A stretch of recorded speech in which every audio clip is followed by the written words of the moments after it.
अंधेरी गली का सच। भाग एक। पुराना मकान, नई मुसीबत।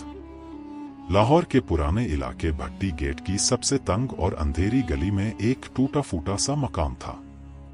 वहीं रहता था गुलाम नबी अपनी बीवी सकीना और 3 बच्चों, बिलाल 14 साल, अमीना 11 साल और साद 6 साल के साथ। गुलाम नबी मजदूरी करता था, कभी ईंटें ढोता, कभी रिक्शा चलाता। दिन भर की मेहनत के बाद घर पर सिर्फ एक रोटी और थोड़ी दाल मिलती, मगर उनके घर में प्यार और हंसी हमेशा बनी रहती थी। एक शाम तेज बारिश हुई। पुराने मकान की छत से पानी टपकने लगा और कमरा छोटा सा तालाब बन गया। गुलाम नबी सोचा रहा था कि कोई प्लास्टिक शीट लगा ले, तभी पड़ोसन खाला शब्बो दौड़ी दौड़ी आई। भाईजान, सुना है आपके मकान के नीचे कोई पुराना तहखाना है, वहां से अजीब अजीब चीखें आती हैं।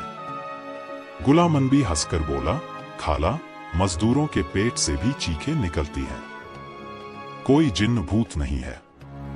लेकिन उसी रात बच्चों ने सचमुच एक धीमी सी आवाज सुनी, जैसे कोई सीटी बजा रहा हो। पहली डरावनी आहट।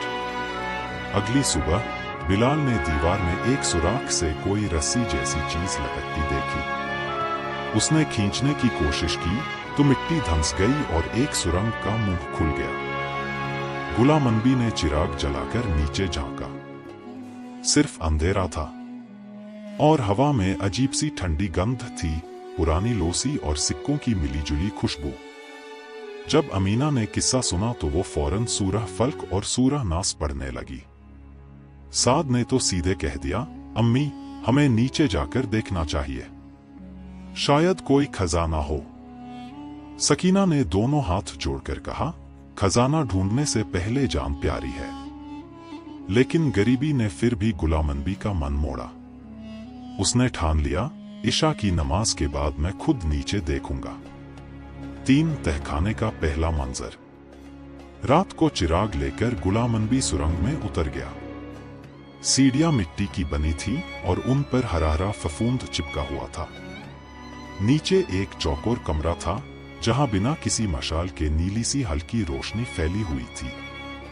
दीवार पर फारसी में लिखा था, जो इस दुनिया में सच्चाई नहीं ढूंढता, उसे आखिरत में भी राहत नहीं मिलती। फिर उसने देखा एक लंबा पतला साया जो पूरे शरीर पर काले कपड़े से ढका था। अचानक ठंडी हवा चली और चिराग बुझ गया। अंधेरे में एक भारी सी आवाज गूंजी, इंसान, तू यहां क्यों आया? आवाज सीधी कान के अंदर घुसती थी और दिमाग हिला देती थी।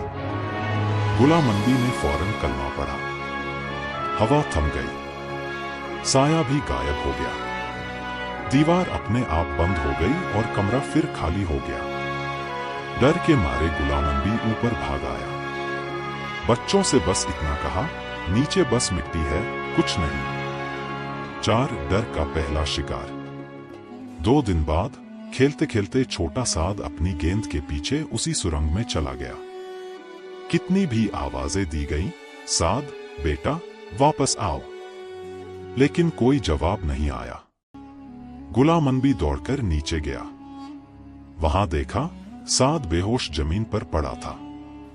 उसकी आंखें खुली थीं, मगर डर से पत्थर बन गया था। उसके हाथ में वही रस्सी थी, मगर अब वो किसी सूली जैसी लग रही थी। बिलाल रोते हुए बोला, अब्बू, हमें किसी अमल वाले को बुलाना चाहिए। सकीना ने पास के हाफिज कुदरतुल्लाह को बुलाया। हाफिज साहब ने सूरह बकरह पढ़ी और एक तालिस्माती ताबीज बनाकर कमरे में टांग दिया। उन्होंने बताया, इस घर में एक पुराना जिन्न है जिसका नाम दरख्तबहा है। अगर ये अपनी हद से निकला तो नुकसान करेगा। 7 दिन तक खूब जिक्र करो, सदा था दो। 3 दिन बाद साद होश में तो आया, लेकिन बोलना भूल गया था। डॉक्टर ने इलाज किया, मगर साद की रूह का जख्म गहरा था। 5 जिन्न का पहला ऐलान। छठी रात, आधी रात को दीवार पर एक काला साया उभरा। वही भारी आवाज फिर गूंजी, मैं दरख्तबहा, इस मकान का असली मालिक। या तो यहां से चले जाओ, या हर महीने एक नई कुर्बानी दो। तुमने अपने बच्चे को मुझसे टकराया है, अब बदला बनता है। गुलामनबी ने कांपती आवाज में पूछा, किस चीज की कुर्बानी? दरख्तबा ने जोर से हंसते हुए कहा, तुम्हारी सबसे कीमती चीज, तुम्हारी ईमानदारी। चोरी करो, धोखा दो, मिलावट करो, वरना तुम सब मिट्टी बनकर मेरे तहखाने में कैद हो जाओगे। एक बिजली सी चमकी और साया गायब हो गया। दीवार पर बस एक काली मोहर रह गई, एक जलती हुई आंख के बीच से आग की लपटें निकलती हुई।